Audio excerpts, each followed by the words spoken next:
किसका? प्रभु का पावन नाम, प्रभु का पावन नाम। जय गुरुदेव।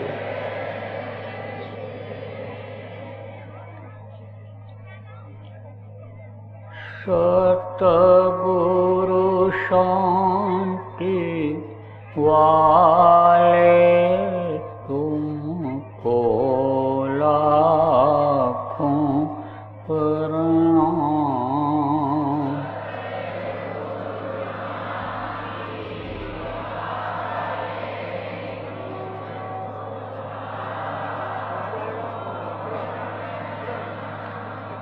भक्तों के रखवाले तुमको लाखों प्रणाम।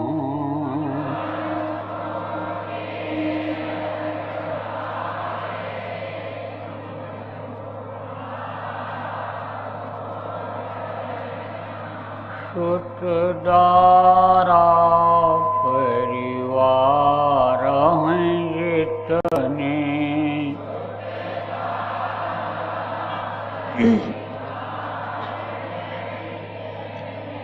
सबके प्रेम बतौर हैं सपने।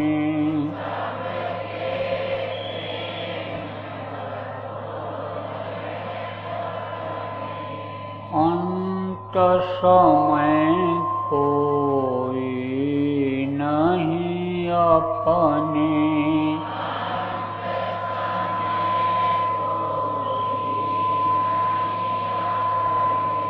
भव पार लगाने वाले तुमको लाखों प्रणाम।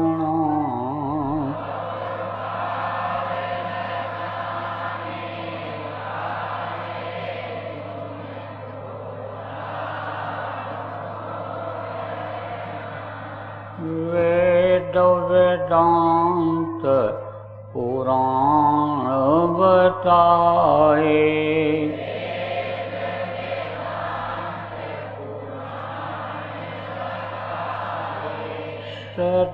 सदाचार सत्संग गाए।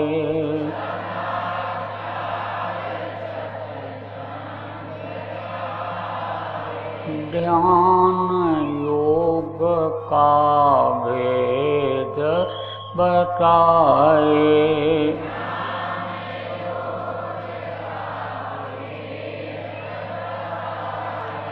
ज्योति जगाने वाले तुमको लाखों प्रणाम।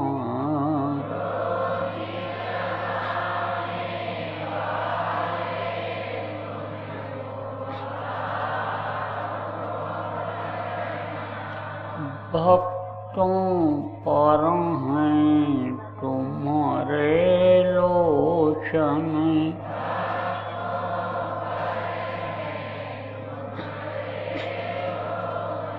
संकट तारण शोक विमोचन।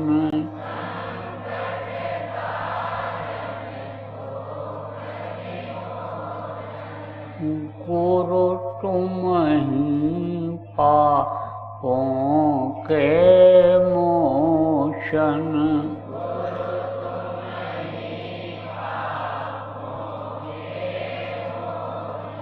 शब्द भेद बताने वाले तुमको लाखों प्रणाम।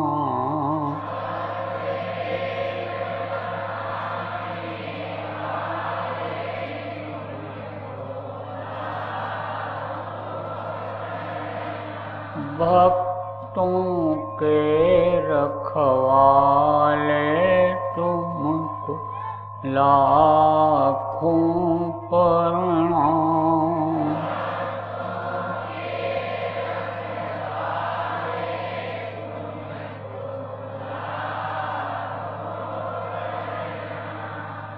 दीनों की विनती सुन लीजिए।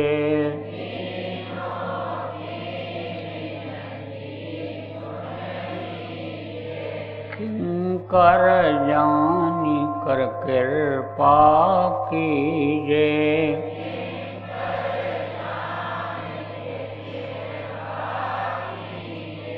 दर्शन अपना हरदम दीजिए।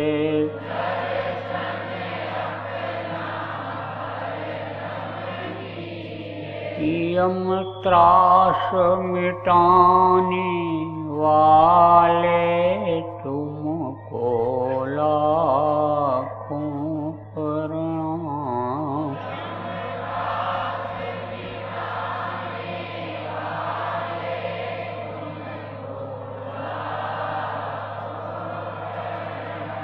भक्तों के रखवाले तुमको लाखों प्रणाम।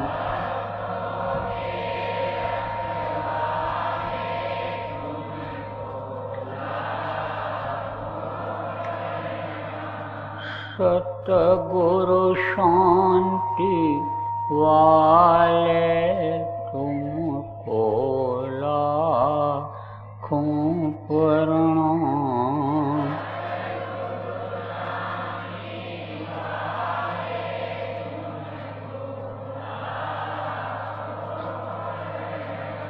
तुमको लाखों प्रणाम।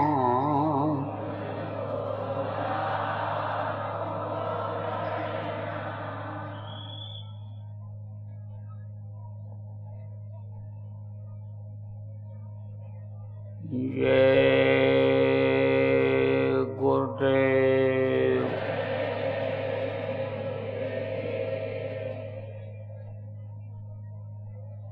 जय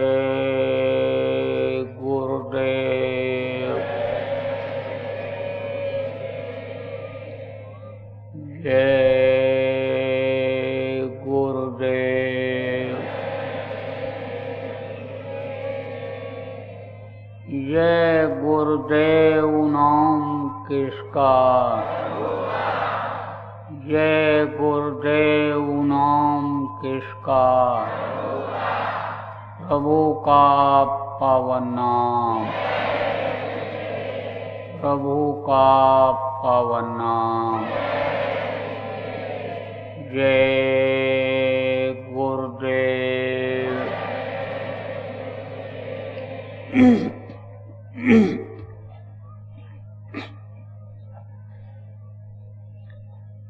सर्वसमर्थ सर्वत्र स्मरणीय परम पूज्य गुरु जी महाराज, उपस्थित सभी सत्संगी साधक धर्म प्रेमी बच्चियों एवं बच्चियों, गुरु महाराज की अपार दया मेहर हुई और आज 17 मार्च 2022 को सायंकाल की बेला में आश्रम उज्जैन पर होली के आयोजित कार्यक्रम में आप लोगों के दर्शन का अवसर सत्संग के माध्यम से मिला। आपके ऊपर भी दया कृपा उस मालिक की हुई, क्योंकि बगैर कृपा के बगैर दया के सत्संग में कोई पहुंच नहीं सकता है। कहा ना, यही शरावत अति कठिनाई। आज के इस कलयुग में सत्संगों में पहुंचना, संत महात्माओं के पास पहुंचना, पवित्र स्थानों पर पहुंचना बड़ा कठिन है। अच्छी बातें सुनते ही नहीं लोग, सुनना पसंद नहीं करते। इतना माहौल खराब होता जा रहा है। कलयुग का प्रभाव, कलयुग का असर इतना बढ़ता चला जा रहा है कि लोग धर्म कर्म को भूलते चले जा रहे हैं। धर्म का जब ह्रास होता है, जब सच्चाई, ईमानदारी, जब सेवा भाव, परोपकार रूपी धर्म खत्म होता है, तब लोगों के कर्म खराब हो जाते हैं, गंदा कर्म करने लगते हैं। जिन चीजों को नहीं खाना पीना चाहिए उनको खाने पीने लग जाते हैं। पशुओं को मार करके, पक्षियों को मार करके, जानवरों को मार करके लोग खाने लग जाते हैं, और वो चीज जब अंदर जाती है, उसका खून बनता है, तो उसी की बुद्धि बनती है और बुद्धि खराब हो जाती है। पान का मतलब क्या होता है? पीना। नशे की चीजों का सेवन करने लग जाते, शराब है, अन्य नशीली चीजें हैं। अब तो बहुत ज्यादा तेज नशे वाली गोलियां बनने लग गईं।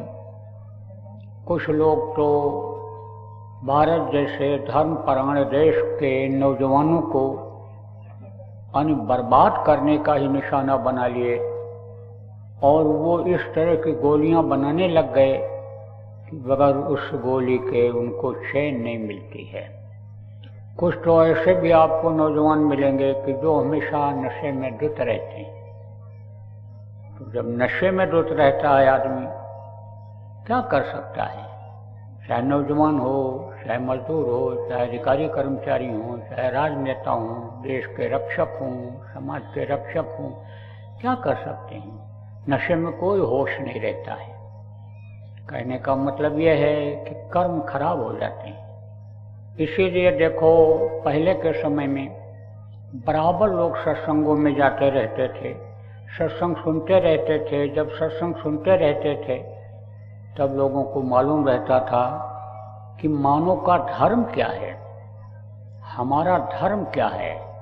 हम गृहस्थ आश्रम में रहते हैं, हमारे बच्चे हैं, माता पिता हैं, परिवार है, रिश्तेदार हैं, मित्र हैं, तो हमको किसके साथ कैसा व्यवहार करना चाहिए। जब इस चीज की जानकारी हो जाती थी तो लोग पूरा अपने कर्तव्य का पालन करते थे और बड़ा प्रेम था। एक जैसा खान पान, एक जैसा पहनावा, एक जैसे विचार थे, एक जैसा पूजा पाठ था, बड़ी खुशहाली थी। प्रकृति के, भगवान के नियम खिलाफ लोग काम नहीं करते थे। आप ये समझो, जो प्रकृति ने नियम बना रखा है उसको तोड़ते नहीं थे। तो नियम से कोई भी काम करता है, चाहे घर का नियम हो, चाहे समाज का हो, चाहे देश का हो, तो उसको सजा नहीं मिलती है। और जब नियम को तोड़ता है तो सजा मिलती है। चोरी चकारी करता है, व्यभिचार करता है, कत्ल करता है, छीना झपटी करता है, ठगी करता है, तो देखो उसको सजा मिलती है। ऐसे प्रकृति है। प्रकृति किसको कहते हैं? ये हवा, पानी, आसमान, बादल, ये सब किसके लिए बनाए गए? आपके लिए बनाए गए, मनुष्यों के लिए बनाए गए। इनके नियमों को जब तोड़ता है तो ये भी सजा देने लगते हैं। तो आजकल तो गृहस्थ का ऐसा हाल हो रहा है कि कुछ लोग तो ये कहते हैं, न जीते बन रहा है, न मरते बन रहा है, क्या करूं, कहाँ जाऊं, नींद नहीं आती है, चैन नहीं मिलता है, बड़ी परेशानी है। कहने का मतलब ये है कि प्रेमियों, सत्संग आदमी के लिए जरूरी है। सत्संग में हर तरह की बातें आ जाती हैं, हर तरह की बातें बताई जाती हैं। बराबर जब लोग सत्संग सुनते रहते हैं तो बहुत सारी चीज़ों की जानकारी हो जाती है। यहाँ तक कि सत्संग में जब संतों का मिल जाता है तो ये भी जानकारी हो जाती है कि आत्मा क्या है, परमात्मा क्या है, मनुष्य शरीर किस लिए मिला है, मनुष्य शरीर से क्या करना चाहिए, असला मनुष्य शरीर पाने का काम क्या है, इसकी भी जानकारी हो जाती है। और जब जानकारी हो जाती है और जानकारी यानी करने के बाद जब इच्छा जग जाती है कि हमको भगवान का दर्शन मिलना चाहिए, जब घर में ही भगवान मिलते हैं, मनुष्य शरीर में ही ऋषि में दिखाई पड़ते हैं, अपने अंदर में ही विराजमान हैं, कैसे दिखाई पड़ेंगे? जब इच्छा पैदा हो जाती है, तब आदमी रास्ते की भी मांग कर लेता है, रास्ता भी ले लेता है और घर में ही प्रभु का दर्शन करने लग जाता है। ये जो देवी और देवता हैं, ये क्या देते हैं आदमी को? यही जैसे सूर्य देवता हैं, चंद्र देवता हैं, पवन देवता हैं, जल देवता हैं, ये सब देवता हैं। ये सब मनुष्य को देते हैं, यही जिंदा रखते हैं, यही अन्य समझ लो कि इस शरीर को चलाते हैं। इनमें से अगर किसी चीज़ की कमी हो जाए तो समझो कि आदमी का शरीर ठीक से नहीं चल सकता है, उसी का इलाज करना पड़ता है। तत्वों की कमी हो जाती है, अग्नि की कमी हो जाती है, आप ये समझो पानी की कमी हो जाती है। पानी जब शरीर में बढ़ जाता है तो उसका इलाज कराना पड़ता है। तो आपको समझने की ज़रूरत है, ये सब देवता हैं। और ये देवता अनुभव में अभी देखो आ रहे हैं। हवा चलती है तो लगती है, सूरज गर्मी देता है तो बदन में लगती है गर्मी।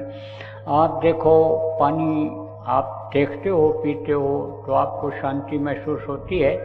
तो ये देवता अंदर में भी दिखाई पड़ते हैं। अब ये देवता मिल जाएं, इनका दर्शन हो जाए, भगवान का दर्शन हो जाए, जिन्होंने सारी दुनिया बनाया, सारा संसार बनाया, अंडपिंड बनाया, जिन्होंने देवी देवता बनाए 33 करोड़ के, 10 करोड़ दुर्गा, और समझो कि 9 करोड़ दुर्गा, 10 करोड़ शंभू जिन्होंने बनाए, उनका दर्शन मिल जाए, वो मिल जाए तो फिर क्या है? फिर तो आपके हाथ में 4 पदार्थ कर तल ताके।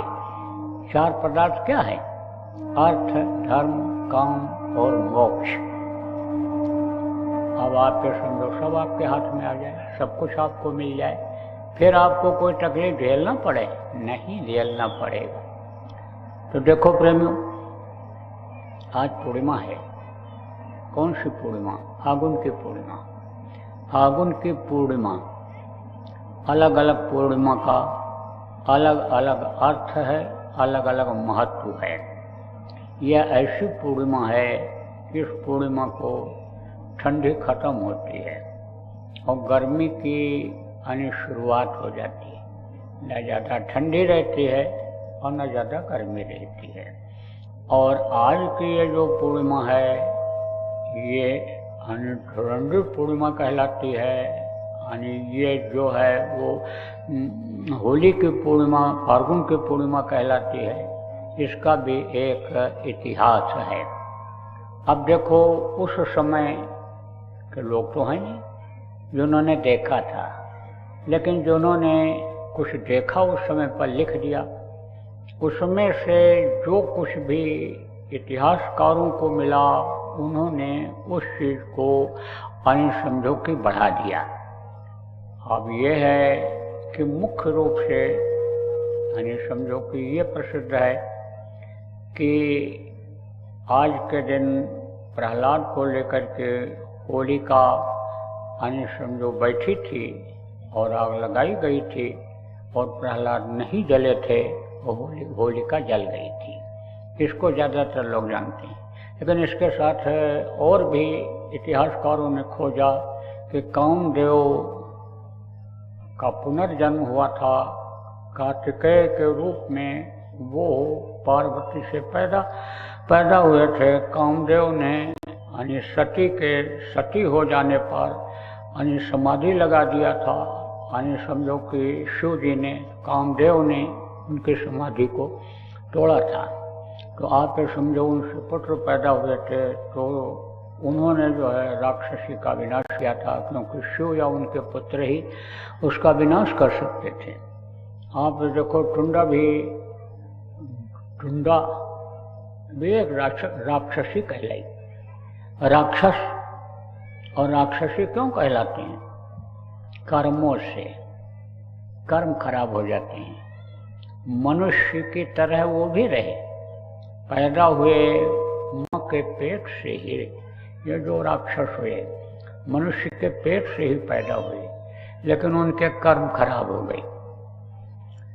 मैंने जैसे अभी आपको बताया कि मांस खाए और उससे खून बना, खून से ही बुद्धि बनती है, तो बुद्धि खराब हो गई, नशे की चीज़ों का सेवन किया, होश में नहीं रह गए तो गलत काम कर बैठे।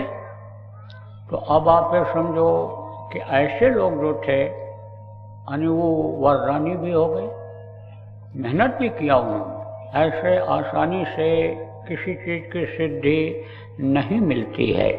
तो पहले का तो नियम यह था कि यानी तपस्या लोग करते थे, नियम यह था कि हर कोई पूजा पाठ करता था, भगवान को थोड़ी देर 24 घंटे में से समय निकाल करके याद करता था। हर कोई भगवान को याद करते थे। किसी को भी भगवान कोई मान लेता था, समाज के लोग, माता पिता, परिवार के लोग बता देते थे कि यह भगवान का नाम है या ये भगवान है, तो उनको जरूर याद करता था। और जब मेहनत की जाती है तो सिद्धि मिल जाती है। तो सिद्धि मिल गई, वरदान मिल गया कि हवा पानी में इसको कोई मार नहीं सकता है। मारेगा वो जहाँ शोर शराबा होगा, जहाँ ज़्यादा गर्मी ठंडी नहीं होगी, आग का जहाँ असर होगा, वहाँ इसको कोई मार सकता है। तो ये भी इतिहास में मिलता है कि यही समय उसको मारने का निश्चित किया गया कि जिससे वो ख़त्म हो जाए, नहीं तो कोई मार ही नहीं सकता था। जैसे यानी जो होलिका थी, हिरण्यकश्यप की बहन, उसको भी वरदान मिला हुआ था कि वो आग में जलेगी नहीं। तो क्या हुआ, ढूंढा को क्या हुआ, ढूंढा क्या करती थी, बुद्धि जब खराब होती थी उसकी, बच्चों को पकड़ लेती थी और मार डालती थी। बहुत लोग तरसित थे, तो योजना बनाया और विचार किया कि कब ज़्यादा ठंडी गर्मी न रहे, ठंडी गर्मी का असर न रहे। तो ये हुआ कि फाल्गुन पूर्णिमा को ठंडी गर्मी का असर नहीं होता है, बहुत हल्का रहता है। और नहीं तो कभी गर्मी ज़्यादा होती है तो कभी ठंडी ज़्यादा होती है पूर्णिमा को। और बच्चों को बुला करके आग जलाया और कहा कि यहाँ पर तुम खूब शोर शराबा करो। तो बच्चों को देख करके जब वो पकड़ने के लिए गई तो वहीं पर उसको लोगों ने मार दिया। वो उसका जो वरदान था वो कट गया। आपको समझने की ज़रूरत है कि इस तरह की कथाएं हैं, कोई देखा नहीं, उस समय का कोई है ही नहीं, क्योंकि उम्र होती है आदमी की, और उम्र जब पूरी होती है दुनिया संसार से चला जाता है। लेकिन ज़्यादा प्रचलित यह है कि प्रहलाद भक्त थे और हिरण्यकश्यप जो था वो राक्षसी प्रवृत्ति में आ गया था, थोड़ी सिद्धि भी उसके अंदर आ गई थी। तो उसकी वजह से वो किसी को समझता नहीं था, अपने को ही भगवान मानता था और पावर जो थी, सिद्धि जो थी, उससे लोगों को परेशान करता था। और प्रहलाद जो थे वो प्रभु के भक्त थे, प्रभु को याद करते थे, प्रभु को वो सब कुछ मानते थे, अपना सर्वस्व उन्होंने प्रभु को सौंप रखा था, प्रभु को समर्थ मानते थे। तो तरीका तो उसने बहुत अपनाया, पूतना को भेजा, बचपन में ही उनको दूध पिला करके ख़त्म करने के लिए। जब उनको पता चला इनका जो 8वां पुत्र है यानी वही मेरा विनाश करेगा, तो भेजा, वहाँ के जाओ तुम अस्त्र में जहर लगा करके और उनको पिलाओ। तो बच्चा है, अस्त्र को देख करके बच्चा पीने लगता है दूध, हालांकि थोड़ी देर के बाद छोड़ देता है। दूसरी माँ अगर दूसरे बच्चे को दूध पिलाने लगे तो जब थोड़ी देर तो पिएगा, 2-4 घूंट पिएगा, फिर छोड़ देगा, फिर रोएगा अपनी माँ के लिए। क्यों? क्योंकि सूंघ कर पहचान जाता है। हर मनुष्य के शरीर से पसीना निकलता है और पसीने में गंध होती है, और पैदा होते ही बच्चे की जो नासिका शक्ति है तेज हो जाती है, ये आ जाती है उसमें, तो सूंघ करके पहचान लेता है अपनी माँ को। लेकिन यानी समझो पीता है वो भूखा बच्चा, तो ये किसी तरह घुस गई अंदर, जहर लगाए हुए थी। लेकिन देखो कहते ना कि जाको राखे साइयाँ मार सके न कोई, बाल न बांका कह सके जो जग बैरी हो। और वो तो एक शक्ति थी, उनको तो इसी काम के लिए भेजा गया था, तो वो कैसे मर सकते थे, कैसे जा सकते थे, इतिहास कलंकित हो जाता।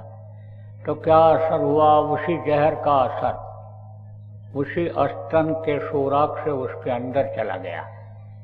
इतना तेज जहर था कि मुंह में रखते ही साधारण बच्चा खत्म हो जाता।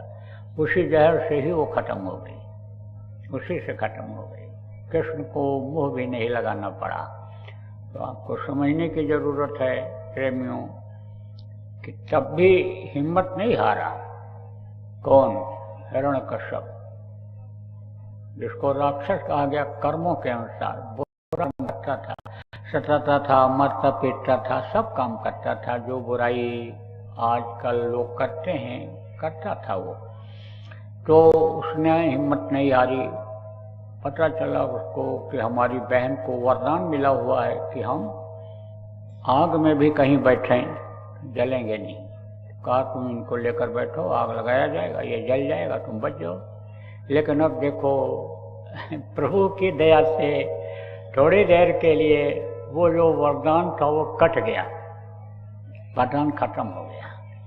ताकतें होती हैं, शक्ति होती है, छोटी शक्ति के सामने बड़ी शक्ति जब लग जाती है तब आप ये समझो छोटी शक्ति काम नहीं करती है। तो आपको समझने की जरूरत है कि प्रहलाद बच गए। जब प्रहलाद बच गए तो खुशी मनाई जाने लग गई। आप ये समझो कुछ कृष्ण के भी कभी इतिहास मिलता है कि आज के दिन बरसाना में गए थे वो होली यानी समझो कि खेलते थे, तो तभी से ये होली का त्यौहार लोग मनाते रहे। लेकिन मुख्य रूप से आप ये समझो प्रेमियों कि ये जो भी त्यौहार बने हैं और जो भी उत्सव ये होता है, जैसे चाहे रामलीला हो, चाहे रासलीला हो, चाहे कृष्ण लीला हो, कोई भी लीला हो, किसी भी महापुरुष की लीला हो, इसके साथ एक इतिहास होता है। कोई भी कहावत है, कोई भी दृष्टांत है, कोई भी लतीफ़ा है, उसके साथ कुछ न कुछ अन्य इतिहास होता है। तो आपको समझने की ज़रूरत है कि यानी बुराइयों का अंत और अच्छाई की सीख का ये त्यौहार मोटे तौर से इसको मानना चाहिए। और बुरे का अंत होता है, यह निश्चित है। बुराई कितनी भी चमक जाए और बुरा आदमी कितना प्रभावशाली हो जाए, लेकिन उसका अंत जल्दी होता है। अंत तो सबका होता है, जाना तो सबको होता है, और जाता है तो उसकी प्रभुता कम होती है, कम हो जाती है, चाहे थोड़े ही समय के लिए कम हो जाए।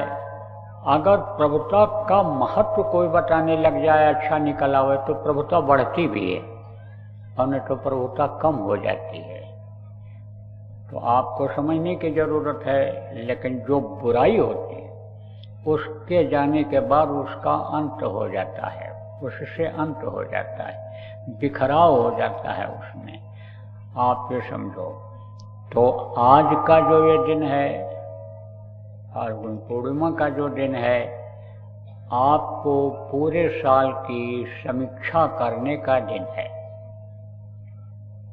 अंग्रेजी तारीख के अनुसार तो 31 दिसंबर को यानी पहले वाला साल 2021 खत्म हो गया और 1 जनवरी को 2022 लग गया। लेकिन हिंदी यानी नए वर्ष के हिसाब से यानी आज खत्म हो रहा है। कल जब चैत्र लगेगा तो हिंदी तिथि के अनुसार नया वर्ष शुरू होगा। तो आज प्रेमियों आपको अपनी अपनी गलतियों को देखना है। बुराइयां अगर आप में कोई आ गई, बुराइयां अगर आपने की, चाहे आदत बश आपने किया, चाहे मजबूरी में आपने किया, जहर को चाहे जान में खाओ चाहे अनजान में खाओ, चाहे कोई जबरदस्ती खिला दे, तो वो तो असर करेगा ही करेगा। तो बुराई होती है। कुछ लोग ऐसे भी हैं कि जानते हुए भी कि ये बुरा है, लेकिन तो भी मन नहीं मानता, क्योंकि मन ही बुरा हो गया, मन ही बुराई में रम गया। तो आज के दिन आपको मन को मनाना है। और मन कब मानता है? जब संकल्प बनता है कि हम बुरा अब नहीं करेंगे। जो जो बुराई जिसके अंदर हो, आज इस समझ लो कि नए वर्ष के शुरू होने की पूर्व संध्या पर समझ लो कि आपको छोड़ देना है। कल का सूर्योदय जब होगा तो नया वर्ष लग जाएगा। हिंदी तिथि के अनुसार जो दिन शुरू होता है, वर्ष शुरू होता है, वो सूर्योदय के बाद शुरू होता है। कल सूर्योदय से पहले आपको बहुत मौका है।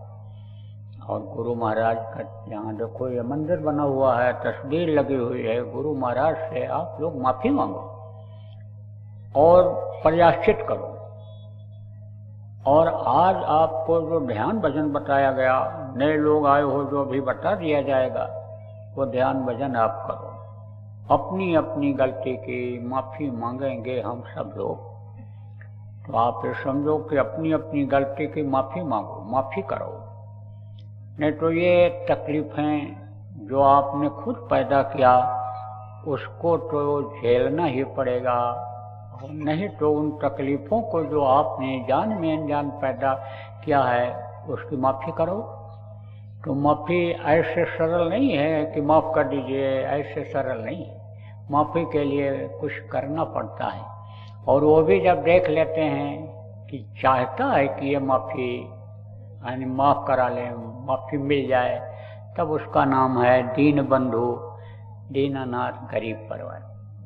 अब एक बार तो आपने माफ़ी करा लिया, एक बार तो आपने सफाई कर लिया बर्तन की, और दोबारा फिर गंदा करोगे तब तो सख्त सजा मिलेगी। बच्चा कपड़े गंदा करके, बदन गंदा करके माँ के पास आता है तो माँ खींच खींच करके, डांट फटकार करके, भन्न करके, नालायक गधा सब बना करके, लेकिन साफ करती है। माँ का काम क्या है? पिता का काम क्या है? गंदगी साफ करना। गुरु का काम क्या होता है? गंदगी साफ करना, दया करना, संभालना बच्चे को।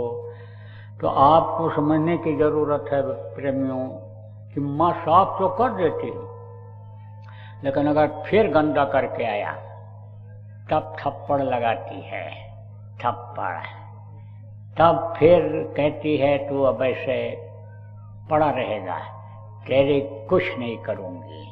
और अगर कुछ चीपो किया या किया और अगर धोया साफ भी किया तो रगड़ के इतना धोती है गुस्से में कि चिल्लाने लगता है बच्चा।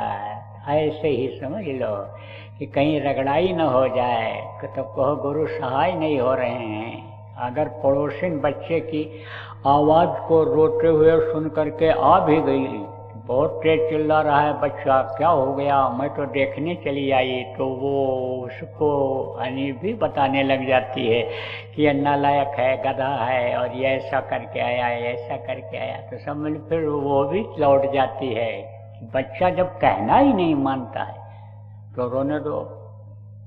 ऐसे पड़ोसिन बच्चा रो रहा होगा, माँ नहीं होगी तो उठा लेगी, प्यार करने लगेगी अपने बच्चे की तरह से। बहुत प्रेम होता था पहले गांव में, परिवार में बहुत प्रेम होता था। भोजन बनाने के बाद लोग पड़ोस पूछते थे कि भाई खाए कि नहीं खाए, चलो खा लें। गाँव में जिसके यहाँ गरीबी होती थी, सूखा पड़ जाए, अकाल पड़ जाए, कोई बात हो जाए, जिसको गरीब समझते थे और जिसके पास रहता था बोला बोला करके खिलाते थे। आज की तरह से नहीं था है कि मुर्गा बना दो, मार करके ले आओ, छीन के ले आओ, लूट के ले आओ, ऐसा नहीं था। बड़ा भाव था, दया भाव जिसको कहते हैं। रोटी खिलाना, पानी पिलाना, इसको लोग पुण्य का काम समझते थे। अब आप प्रेमियों समझो कि एक समय ऐसा आ जाएगा, लेकिन कब आएगा? जब ये दुष्ट खत्म होंगे, अच्छे लोग जब रहेंगे तभी होगा। और अगर लोग संभले नहीं, दुष्टता को छोड़ा नहीं, तो वो तो दुष्टों को खत्म करेगा ही। क्योंकि दुष्ट तो है हिरण्यकश्यप भी था, हिरण्यकश्यप भी दुष्ट था, दुष्ट पूतना भी थी और दुष्ट आपके दुर्गा भी थी। तो आज का ये दिन इतिहास याद दिलाता है कि दुष्टों का सफाया होना ही होना होता है, और जो अच्छे लोग होते हैं उनकी हमेशा रक्षा होती है। तो आज का दिन ये याद करने का दिन है प्रेमियों। देखो, आप कुछ नए लोग आए हो तो आपको नामदान दे देता हूँ, क्योंकि हमारी तबीयत बहुत ठीक नहीं चल रही है, ज़्यादा देर नहीं बोल पाता हूँ, थक जाता हूँ। तो सबसे पहला काम यही है कि आपको नामदान दे दिया जाए और आप अनमोल चीजें ले लो, जिससे लोक और परलोक बनना है। लोक बनना किसको कहते हैं? कुछ लोग कहते हैं कि देखो भाई, ये अच्छा खाते हैं, अच्छा पहनते हैं, अच्छे मकान में रहते हैं, अच्छे गाड़ी घोड़ा पर चलते हैं, लोग इनको प्रणाम सलाम करते हैं, ये बहुत सम्मानित हैं, प्रतिष्ठित हैं, बड़े आदमी हैं। देखो, इनका भाई लोक बना हुआ है। पर लोक बनाना किसको कहते हैं? जहाँ पर आप रहते हो ये मृत्युलोक है। यहाँ का ये नियम है कि यहाँ जो भी चीज़ें इन बाहरी आँखों से दिखाई पड़ती हैं, ये एक दिन खत्म हो जाएंगी। ये शरीर को भी जो आप देखते हो, ये शरीर का भी खत्म होने का समय आ जाएगा। ये शरीर भी आपको छोड़ना पड़ेगा। धन दौलत रुपया पैसा, जितनी भी चीज़ें इकट्ठा करते हो, घर मकान बनाते हो, चाहे मेहनत और ईमानदारी की कमाई से बनाते हो, करते हो, या इधर उधर से आप जिसको नंबर 2 कहते हैं वो काम करके लाते हो, बनाते करते हो, यह सब यहीं छूट जाएगा। कहते हैं नंगे पैदा हुए और नंगे करके भेज दिए जाओगे, ना कुछ लेकर आए हो ना कुछ लेकर जाओगे। तो ये जहाँ पर कहते हैं और जहाँ की ये व्यवस्था है वो है ये मृत्यु लोक। इसके ऊपर भी लोक हैं, बहुत सारे लोक हैं, एक दो लोक नहीं हैं। शिवलोक है, ब्रह्मा लोक है, उससे नीचे भी लोक हैं। ये सूर्य जो देवता कहलाते हैं इनका लोक है, चंद्र लोक है, आप ये समझो कि इनका पौन लोक, ये सब लोक हैं। 33 करोड़ दुर्गा हैं, 10 करोड़ शंभु, ये इनका सब का लोक है। शिवलोक है, उनसे ऊपर शिवलोक है, विष्णु लोक है, ब्रह्मा लोक है, विष्णु लोक है, आद्या इनकी माँ हैं, उनका लोक है, इनके पिता जिनको ईश्वर काल भगवान का, उनका लोक है ब्रह्मलोक, सतलोक, ब्रह्मलोक, आप समझो पार ब्रह्मलोक, सतलोक, अलख लोक, अगम लोक, अनामी लोक है, बहुत से लोक हैं। तो आप ये समझो कि ये जो तरीका आपको बताऊंगा और आप अगर विश्वास के साथ करने लग जाओगे तो आपका लोक और परलोक दोनों बन जाएगा। ये है दोनों बनाने का रास्ता है। अब यह है कि मुख्य चीज ये है कि आपको विश्वास हो जाना चाहिए, क्योंकि जल्दी विश्वास नहीं होता है। क्यों नहीं होता है? क्योंकि कुछ लोग आप इसमें ऐसे भी आए हो कि जो पहली बार आए हो और पहली बार सत्संग को सुन रहे हो संत मत के, इन बातों को पहली बार सुनोगे तो आपको जल्दी विश्वास नहीं होगा। किस पर विश्वास होगा? जिस देवी को, जिस देवता को, जिस भगवान को, जिस आदमी को, जिस तीर्थ को, जिस गंगा जमुना को आप मानते होंगे, उस पर आपको विश्वास होगा कि यानी समझो ये हमको पार करेंगे, क्योंकि ये कोई गाना बजाना वाला तो बाहर का कार्यक्रम है नहीं, कोई झूमने नाचने गाने वाला तो कार्यक्रम ये है नहीं। जो बाहर में यानी जो कार्यक्रम होते हैं, मन को खुराक मिलता है, मन खुश हो जाता है, उसको लोग ज़्यादा पसंद करते हैं। लेकिन ये विश्वास करो कि जो ये रास्ता आज आपको बताऊंगा, उससे आपको अंदर में रस मिलेगा। अंदर में गाजा मजाना जो जिसकी नकल यहाँ लोग करने लग गए, महात्माओं ने देखा, सुना, बता दिया, उसके अनुसार लोग करने लग गए।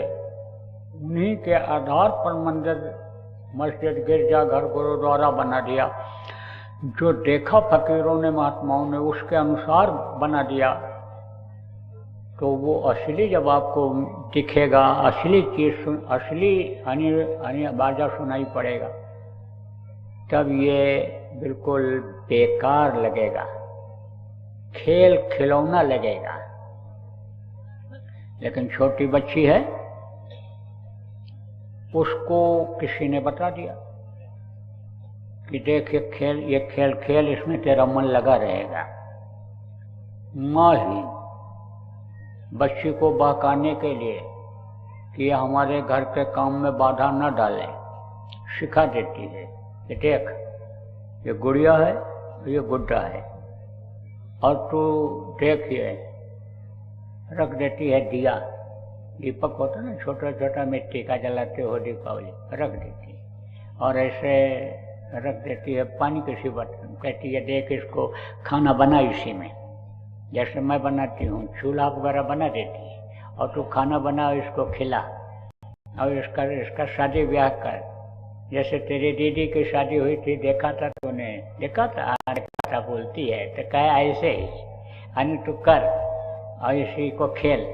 तो गुड़िया का खेल खेलती है, गुड़िया का ब्याह गुड्डे से कराती है, और उसको खिलाती है, पहनाती है, ससुराल भेजती है, सब करती है, लगी रहती है उसी में।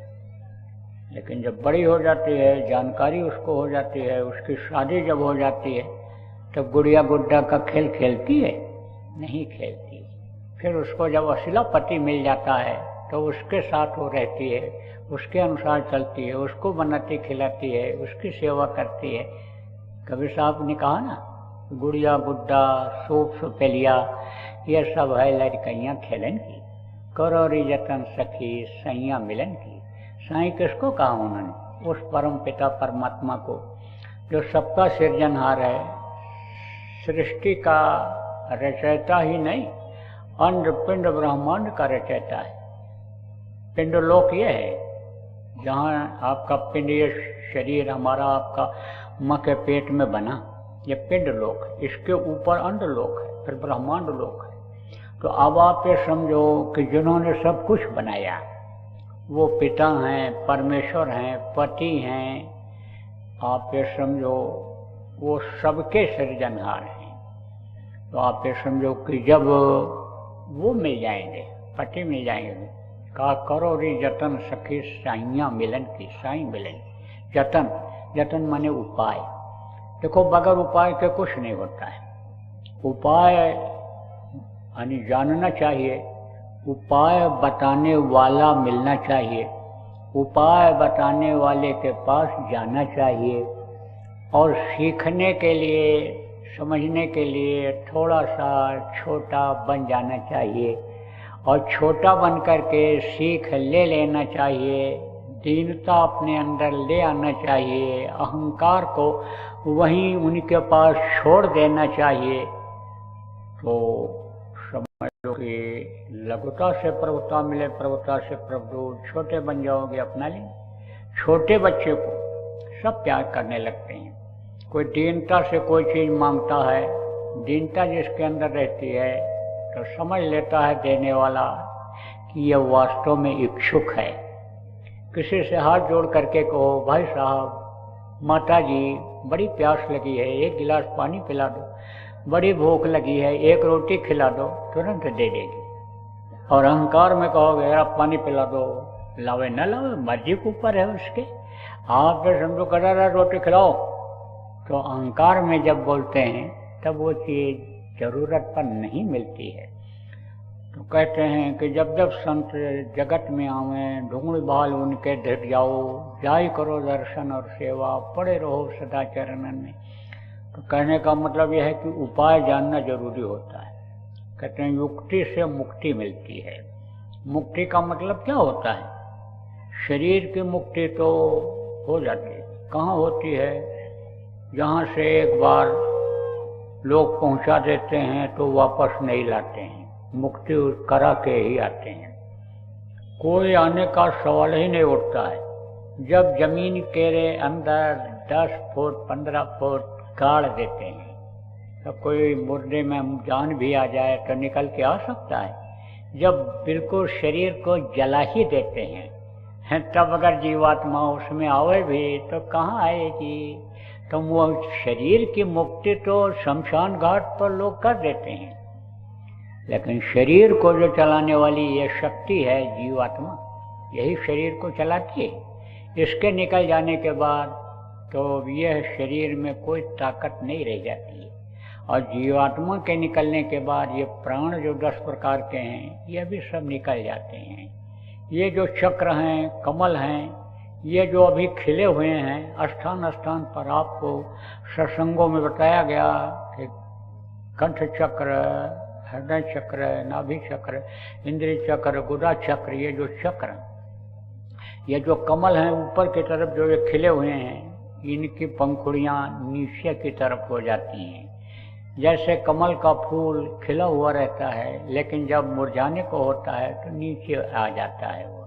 इसी तरह से ये जो तत्व हैं, जल, पृथ्वी, अग्नि, वायु और आकाश, ये सब तत्वों में मिल जाते हैं। प्राण अपने भंडार में चला जाता है, ये तत्व अपने में मिल जाते हैं। पंच तत्व विलीन कहते हैं, ये पांचों तत्व विलीन हो जाते हैं। तरह तरह से लोगों ने मरने वाले आदमी को कहा, किसी ने कहा मृत्यु हो गई, किसी ने कहा डेथ हो गया, किसी ने कहा शांत हो गए, किसी ने हमेशा के लिए सो गए, किसी ने कहा पंच तत्व में विलीन हो गए, किसी ने कहा स्वर्गवास हो गया।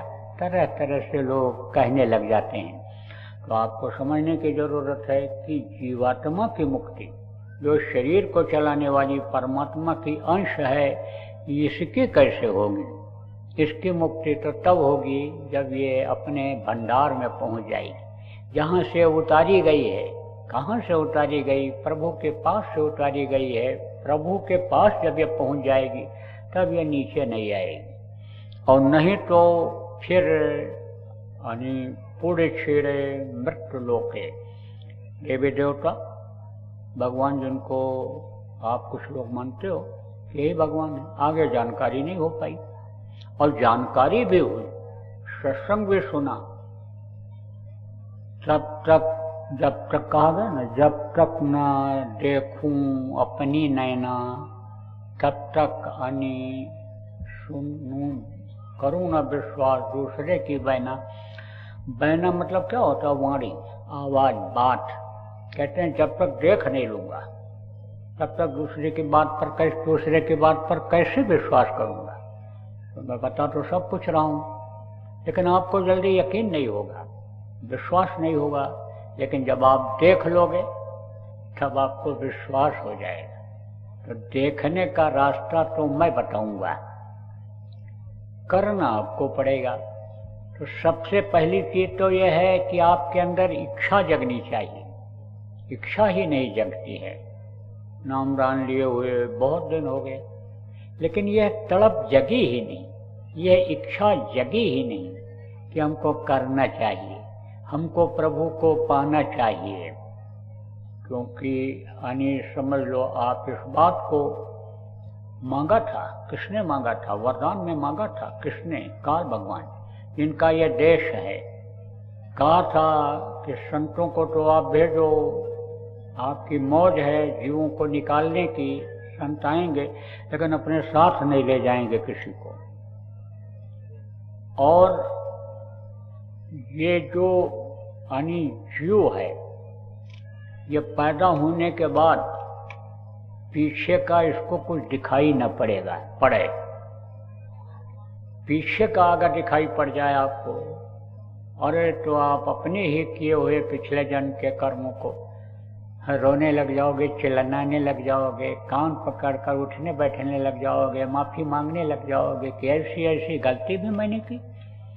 आज मैंने आपसे कहा है कि आप अपने पूरे 1 साल की समीक्षा करो कि हमने गलतियां कहाँ कहाँ की। अब अगर आप बैठ करके 1 घंटा सोचोगे तो आपको अपनी ही गलतियों पर, कुछ लोगों को जोश होश को जो खो दिया, जोश में होश को जिन्होंने खो दिया है, आपको अपनी ही गलतियों पर पश्चाताप होगा।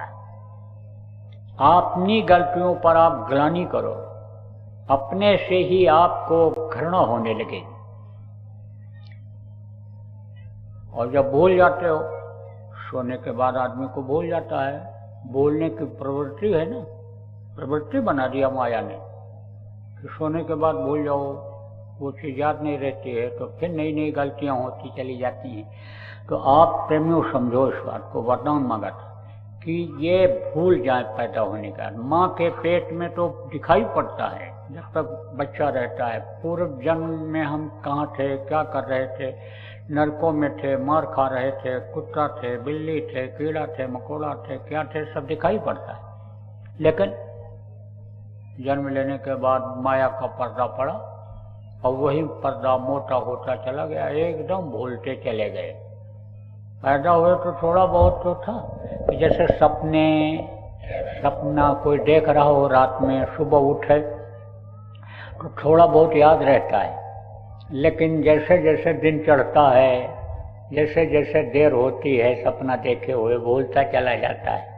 ऐसे ही जैसे जैसे दुनिया का मोह यानी पैदा होता है, धन का, दौलत, माँ का, भाई का, पत्नी का, बच्चे का, जैसे जैसे मोह चढ़ता है, ऐसे ऐसे पर्दा मोटा होता चला जाता है। मोह निशा सब सोवन यारा, देखें सपन अनेक प्रकार के सपने ये जो आने लग जाते हैं, वो जो माँ के पेट में देख रहे थे वो सब भूल जाता है। तो उसने मांगा था, एक चीज और मांगा कि जो जिसमें रहे उसी में खुश रहे। तो आप जिस स्तर पर हो, जो खाते हो, जो पहनते हो, जहाँ रहते हो, उसी में संतोष कर लेते हो कि हमारे प्रारब्ध में यही था, भाग्य में यही है। और अगर किसी को देखते हो, किसको देखते हो, मेहनत करते हुए पड़ोसी को, रिश्तेदार को, तब इच्छा आपके अंदर जगती है कि हम भी घर बना लें, मेहनत कर लें, मकान हमारा बन जाए, जमीन हमारे पास हो जाए, हम भी लड़के को अपने पढ़ा लिखा लें। तो समाज तो बन गया इस चीज का, आध्यात्मिक समाज तो है नहीं। भजनानंदी को जब देखता है तब उसके अंदर भी इच्छा होती है। तो ध्यान भजन में तो जाते नहीं हो, ध्यान भजन साप्ताहिक कहने पर तो करते हो, यहाँ से जाने के बाद तो आप बहुत से लोग रोज बैठने लगोगे, लेकिन उसके बाद छोड़ देते हो, नहीं जाते हो। सामूहिक ध्यान भजन साधना का मतलब यही होता है कि देखा देखी जब दुनिया की चीजें करके आप उसमें फंस जाते हो, तो ध्यान भजन में आप देखा देखी करके अच्छा काम क्यों नहीं करते हो। जिसमें फंसाव है, जिसमें बुराइयां हैं, उस काम को तो आप करते हो, और जिसमें अच्छाई ही अच्छाई है, जो सच है, कभी खत्म होने वाली चीज नहीं है, अस्थाई यानी जो हमेशा रहने वाली चीज है, उसको आप छोड़ देते हो। नया नया में था, गुरु महाराज के पास गया, वो वहाँ पर सेवा करता था और एक सत्संगी प्रेमी थे। तो हम जो पुराने लोग थे उनके पास बैठते थे, उन्हीं का साथ करते थे, सीखते थे, पूछते थे, समझते थे, उनकी सेवा भी कर देते थे, बहुत सी बात भी वो बता देते थे। तो उन्हीं के साथ सेवा करते थे। और रात को सोए तो एक छोटी सी जगह थी, वो भी सोए थे, हम भी सोए। तो रात को 2 बजे जब वो उठे, जगाया, उठो उठो उठो, भजन पर बैठ जाओ, हमने समय निकल जाएगा। तो वो तो बैठ गए और हम कर गए आलस कर गए तो सो गए। फिर जब हम उठते थे जितने बजे सुबह और करते थे उतने बजे उठे, तो जब वो उठे तो देखे बैठा है।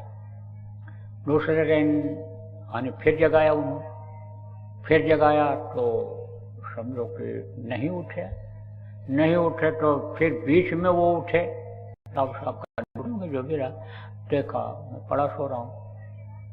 फिर अब क्या भी कुछ भी रहा हो, देखा उन्होंने 2 बार देखा होगा, 3 बार, क्या पता। सुबह जब मैं उठा तो उठते ही बोले, उठा ले जाओ बिस्तर। कहाँ ले जाए, जाओ वहाँ कहीं सो, आज शाम को हमारे पास मत आना सोने की। उस समय तो मैं नहीं बोला, भाई कोई गलती क्या बन गई, शाम को तो बहुत अच्छे थे, साथ में भोजन किया, सेवा किया दिन में, आज क्या बात हो गई, रात में क्या बात हो गई। मैं तो कुछ बोला भी नहीं, उस समय तो मैं कुछ नहीं बोला, बिस्तर पर लपेट कर रख दिया बाहर। आदेश का तो पालन किया, बाहर रख दिया, ले नहीं गया। तो जब लौट करके आया तब उन्होंने खुद कहा, जगाया, कल जगाया नहीं उठे, आज जगाया नहीं उठे, तो तुमको देख करके मुझे भी आलस आएगा और मैं भी तुम्हारी तरह से सोने लग जाऊंगा। मेरा जो नियम है वो भंग हो जाएगा, कट जाएगा, क्योंकि ये मन धोखा दे देता है, देखा देखी करवाता है। इसलिए हमारे पास रहना है तो भजन करना है पड़ेगा उठ करके। अब 1 दिन 2 दिन तो खराब लगा, नींद आवे तो उठ के जाऊं, मुंह धो लूं, फिर उसके बाद जल्दी खा के सोने लग गया कि नींद भी समझ लो कि आ जाए, ठीक से नींद भी पूरी हो जाए। तो कहने का मतलब यह है कि अगर साथ मिल जाए, साथ नहीं मिलता है। अब साथ न मिलने का कारण क्या है, आप पूरा परिवार तो बहुत कम लोग आए होंगे और आपके यहाँ नामदानी पूरा परिवार के लोग हैं, तो आप तो यहाँ संकल्प बना के जाओगे, बातों को याद करके जाओगे और कहोगे भाई अच्छी चीज़ों का संकल्प बनाना चाहिए, त्योहार को, बुराइयों को छोड़ने का, अच्छी चीज़ ग्रहण करने का।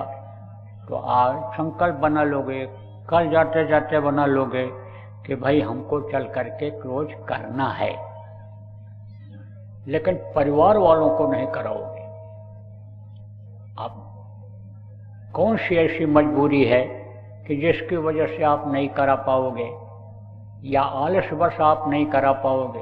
तो जब एक दूसरे से आप जुड़े हुए हो, एक दूसरे के दुख सुख में शामिल हो, एक दूसरे की कमाई और मेहनत और सेवा लेते देते खाते पीते हो, तो जब दुख सुख में शामिल हो, दुनिया के दुख सुख में शामिल हो, तो आपको उधर का सुख दिलाने में, मुक्ति मोक्ष जीवात्मा का दिलाने में, इसमें भी शामिल होना चाहिए। और जब आपका परिवार बन जाएगा, भजनानंदी बन जाएगा, समाज बन जाएगा, गांव के नामदानी जब भजनानंदी बन जाएंगे, भजन ध्यान सब सुमिरन करने लग जाएंगे और भजन ध्यान सुमिरन का लाभ मिलेगा। धन में, पुत्र में, परिवार में बढ़ोतरी जब होने लगेगी, तब आपको पूरा विश्वास हो जाएगा और आप ही को नहीं, आपके पूरे परिवार को हो जाएगा, पूरे गांव के लोगों को हो जाएगा, गांव के आसपास के गांव वालों को भी हो जाएगा कि देखो ये लोग पूजा करते हैं, ये लोग भजन करते हैं, तो देखो किस तरह से इनको कोई चिंता नहीं, फिक्र नहीं, किस तरह का नियम इनके गांव का बन गया, लोग सच्चे हो गए, अच्छे हो गए, बुराइयां लोगों ने छोड़ दी, सेवा भाव आ गया, त्याग भाव आ गया, परिवारों में जो कुछ कुछ लगा रहता था, लड़ाई झगड़ा होता रहता था, मर मुकदमे चलते, वो सब खत्म। आसपास के लोगों को भी विश्वास हो जाएगा, तो अच्छा समाज बन जाएगा।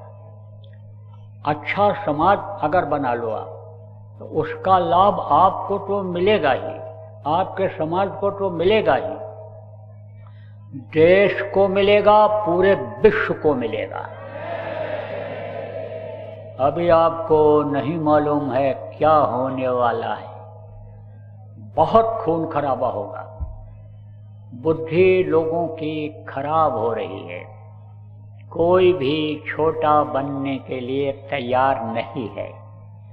प्रभु पर से, भगवान पर से, जिसको अल्लाह ताला खुदा कहते हैं, जिसको गॉड कहते हैं, उस पर से अहंकार में लोगों का भरोसा खत्म होता जा रहा है। आदमी यही सोच रहा है ये सब एटम बम, ये परमाणु बम, ये देखो हथियार, ये हमने बना लिए, ये देखो सामान सब हमने बना लिया, मैं क्यों झुकूं, मैं ही सब कुछ हूँ। इसके पास कुछ नहीं है। वो भी अपने अहंकार में है कि हम इनसे नहीं झुकेंगे, हमारा नाम हो जाएगा। जैसे चुनाव में जानते हैं हार जाएंगे, लेकिन उसके सामने खड़े हो जाते हैं कि जिसको जीतना ही जीतना है। जो कभी हारता ही नहीं है, जो मुखिया है, नेता है, लोकप्रिय है, उसके सामने भी खड़े हो जाते हैं। क्यों? कि हमारा नाम छपने लगेगा अखबार में, टीवी में नाम आने लग जाएगा कि अभी इनके सामने खड़े। झुकना नहीं चाहिए। झुकोगे नहीं तो क्या होगा? टूटोगे। अब आप ये समझो कि रूस इस वक्त पर देखो बमबारी कर रहा है, लड़ाई कर रहा है। किसके ऊपर? यूक्रेन के ऊपर। और यूक्रेन कुछ नहीं है रूस के आगे। रूस एक महाशक्तियों में गिनी जाती है। अब अगर यूक्रेन ही झुक जाए, वही अगर छोटा बन जाए, तो खून खराबा खत्म हो जाएगा।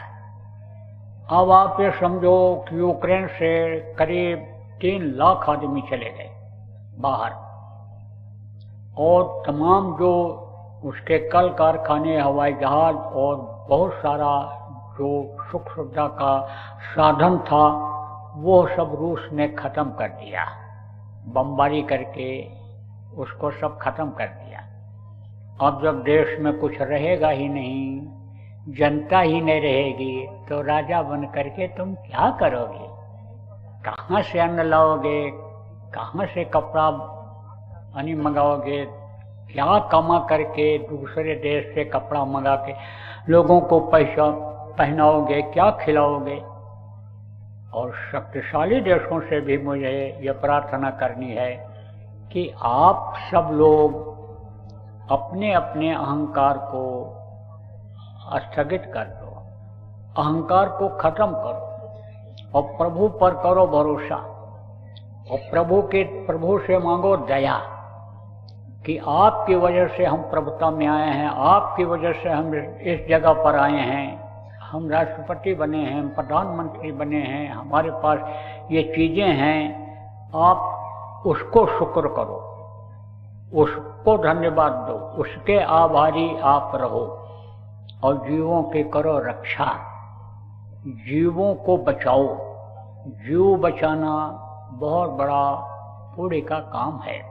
पुण्य का काम करो। तो जितने भी देश के लोग हैं और रूस के भी राष्ट्रपति महोदय से मैं आज त्यौहार के दिन हाथ जोड़कर प्रार्थना करूंगा कि आप ये जो नरसंहार हो रहा है, जो जन धन की हानि हो रही है, इसको आप बंद कर दो।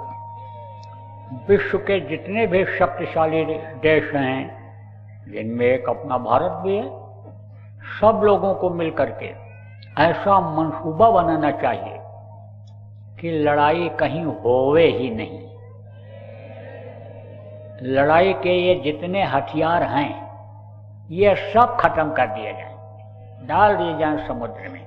और यह बंदूक और ये जितनी ये चीज़ें हैं, ये जानवरों की रक्षा के लिए, उनको धमकाने डरवाने के लिए ये रखा जाए। और सब लोग अपने अपने देश के विकास में लग जाएं। लड़ाई झगड़ा, जमीन जायदाद का ये सब खत्म कर दें। ऐसी योजना बनाओ। इनकी जो पंचायत बनी है, पंच जो लोग बैठे हुए हैं पूरे विश्व के, उनसे मैं हाथ जोड़कर ये प्रार्थना करूंगा कि आप लोग इसके लिए प्रयास करो। ये जितने बड़े देश हैं, ये एक एक छोटे छोटे देश को गोद ले लें। गोद किसको कहते हैं? जैसे जिसके बच्चे नहीं होते वो दूसरे के बच्चे को अपना बच्चा बना लेता है, पढ़ाता लिखाता है उसको, उसकी सेवा करता है, बना लेता है। कुछ ऐसे भी लोग होते हैं परमार्थी लोग कि बच्चे उसके रहते भी हैं, लेकिन अन्य समझो कि दूसरे के बच्चे को भी आप समझो कि ले लेते हैं। एक हमारे सत्संगी थे, दादाजी थे, तो उनके 6 बच्चियां थीं और 7वीं उन्होंने और गोद ले लिया। गरीब घर की थी या कोई बात थी, हमको याद नहीं, घटना बहुत पहले की है। तो बोले कि उसको हमने रख लिया कि पढ़ेगी नहीं, बच्चों के साथ रहेगी, तो शादी ब्याह कर देंगे। तो अब आप ये समझो प्रेम कि बहुत से लोग ऐसा भी कर लेते हैं। तो आप ये जितने लोग हो उनको एक एक देश को गोद ले लो। मुख्य रूप से चिकित्सा, चिकित्सा किसको कहते हैं? दवा, दवा का इंतजाम बढ़िया हो जाए, डॉक्टर अच्छे पढ़ लिख करके निकलें, उसके शिक्षा के संस्थान बन जाएं, बाहर भेजने के बजाय दूसरे देशों में बाहर के ही मास्टर को या अन्य जो ये चिकित्सा करने वाले लोग हैं, जैसे भारत देश में ही बुला लिया जाए और यही इंस्टीट्यूट में वो पढ़ाएं, तो अच्छे डॉक्टर यहाँ तैयार हो जाएंगे।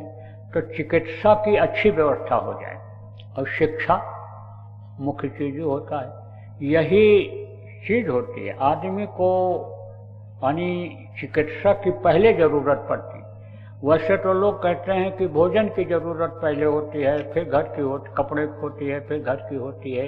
लेकिन अगर बीमार है आदमी तो आप ये समझो कि भोजन अच्छा नहीं लगता है, चाहे 36 प्रकार का हो, उस समय सबसे पहले उसके दवा की जरूरत पड़ती है। तो चिकित्सा की व्यवस्था करावें, शिक्षा की व्यवस्था करा दें। वहाँ जहाँ साधन सुविधा नहीं है खेती करने का, वहाँ खेती की व्यवस्था करा दें, वहाँ पर पेड़ पौधे लगवा दें, फल फूल लगवा दें, वहाँ पर कल कारखाने लगवा दें, यानी उस देश का विकास करने। जैसे अब भी देखो बहुत से देश दूसरे छोटे देशों को अनुदान देते हैं, यानी वहाँ के सड़कें बनवा देते हैं, स्कूल खुलवा देते हैं, अस्पताल बनवा देते हैं। ऐसे ही एक एक ये बड़े देश वाले एक एक 2-2 4-4 जो जैसा कर सकते हैं उसमें समय दें, उसमें धन खर्च करें, तो इनका नाम फिर कोई इतिहास से काट नहीं पाएगा। यह अच्छे माने जाएंगे और वो राष्ट्रपति, वो प्रधानमंत्री जो अच्छा काम करेगा हमेशा याद आएगा, इतिहास में नाम रहेगा, स्टैचू बन जाएगी, पूजनीय हो जाएगा। देखो ये महात्मा लोगों का ये मंदिर क्यों बना, महापुरुषों का क्यों बना? क्योंकि इन्होंने लोगों के लिए अच्छा काम किया। लेकिन जो नरसंहार किए, जो मार काट किए, लूटपाट किए, उनका कोई नाम है? हिरण्यकश्यप राजा था, लेकिन राजाओं में उसका नाम है? हिरण्यकश्यप का नाम ले लो, कहेंगे सुबह सुबह उठ के तुमने आने समय लोग के राक्षस का नाम ले लिया, खाना नहीं मिलेगा। लेकिन राजा राम भी थे, राजा कृष्ण भी थे, उनका नाम ले लो, कहाँ भगवान का नाम तुमने याद दिला दिया। तो आपको प्रेम समझने की जरूरत है। लेकिन अब जैसे मैंने कहा कि जो मांस खाएगा, जो अन्य समझ लो कि शराब के नशे में आ जाएगा, तो उसकी कभी भी बुद्धि खराब हो सकती है। और बुद्धि कभी भी किसी की, अब ऐसा माहौल बन रहा है जिसको आप पढ़े लिखे लोग विश्व युद्ध कहते हो, उसका ऐसा माहौल तैयार हो रहा है कि विनाशम भावी, विनाशम भावी यानी विनाश तो दिखाई पड़ने लग जा रहा है, ट्रेलर दिखाई पड़ने जा रहा है। जैसे सूरज निकलने को होता है, सूरज अस्त होने को होता है, तो अभी सूरज देखो अस्त होने को है, अब देखो अभी ये अंधेरा होने लग गया, ऐसे ही दिखाई पड़ रहा है। तो ऐसे समय में ये जो आपका प्रेमियों भजन है, यह आपके काम तो आएगा ही, लेकिन और लोगों के भी काम आएगा। यह सुमिरन ध्यान भजन यह लोगों को बचाएगा भी। गुरु महाराज ने पगड़ी पहनाया था एक बार, गुलाबी पगड़ी, और कहा था इन पगड़ी वालों की नजर जहां तक जाएगी वहां तक मुसीबत में कोई मरेगा नहीं। खूब परीक्षा लिया लोगों ने, देखा, आजमाइश किया। जब यह कहा गया गुरु महाराज की मौत से कि गुलाबी कपड़ा पहन लो प्रेमियों, तो गुलाबी कपड़े का भी चमत्कार लोगों ने देखा। देखो प्रेमियों, गुलाबी कपड़ा बंद मत करना। हम अगर मन से न बोलें कुछ तो इसका मतलब ये नहीं है कि एक बार पहनने के लिए कह दिया गया अब नहीं पहनना है। कोशिश तो को कि गुलाबी वर्ष शरीर पर रहे ही रहे आपके। तो आप ये समझो कि समय की बात होती है, आपको अपनी शक्ति का पता फिर तो नहीं रहेगा। भजन करोगे, ध्यान करोगे, आपको अपनी शक्ति का पता नहीं रहेगा, लेकिन वो शक्ति भजन की जो होगी एक जगह जमा होती जाएगी और मौके पर आपके भी काम आएगी। आपसे जुड़े हुए जो लोग हैं उनके भी काम आएगी, लोगों के भी काम आएगी। जहाँ आप रहोगे उस एरिया में भी काम आएगी। देखो, सीता के बचत के लिए लक्ष्मण ने रेखा खींच दिया था।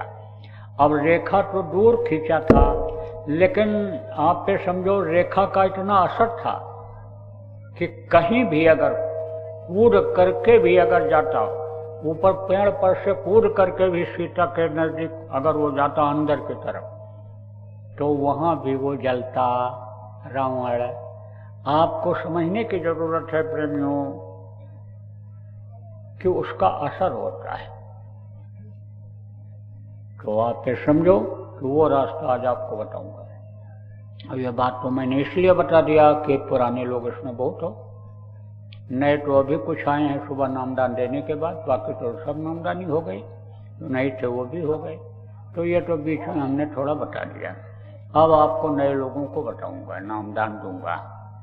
ये देखो, नाम इस तरह का नाम है कि इसी से सारा संसार बना है, सब कुछ है। ये दुनिया संसार इसी पर टिका हुआ है। ये नाम भी जो हैं वो किस पर टिके हुए हैं? आवाज पर टिके हुए हैं। आवाज किसको कहते हैं? जैसे हम मुँह से बोलते हैं और आपको सुनाई पड़ता है तो कहते हो ये महाराज जी की आवाज है। आप बोलते हो, हम सुनते हैं तो हम कहते हैं ये इनकी आवाज है। तो ये शब्द है, आवाज है।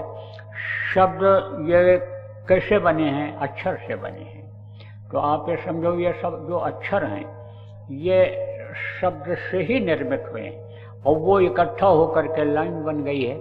तो देखो, पिछले सत्संगों में आपको बहुत बताया गया, सुनाया गया। आज समय उसको बताने का नहीं है। आपको समझना चाहिए कि YouTube पर भी पड़ा हुआ है, प्रेमी डाल देते हैं, चैनल में भी आता है। ऐसे भी प्रेमी जो पुराने हैं या जिनकी स्मरण शक्ति तेज है, ऐसे लोगों को ये सब बातें याद भी हो जाती हैं। तो जब पूछोगे आप तो बताएंगे, आपको सत्संग की बातें बताएंगे। तो मोटी बात आप ये समझो कि जिसका नाम होता है उसका रूप होता है और उसका स्थान होता है और उसकी आवाज होती है। जैसे आपका नाम और आपका रूप है और आप कहीं रहते हो, आपका स्थान है, ऐसे ही इस वक्त के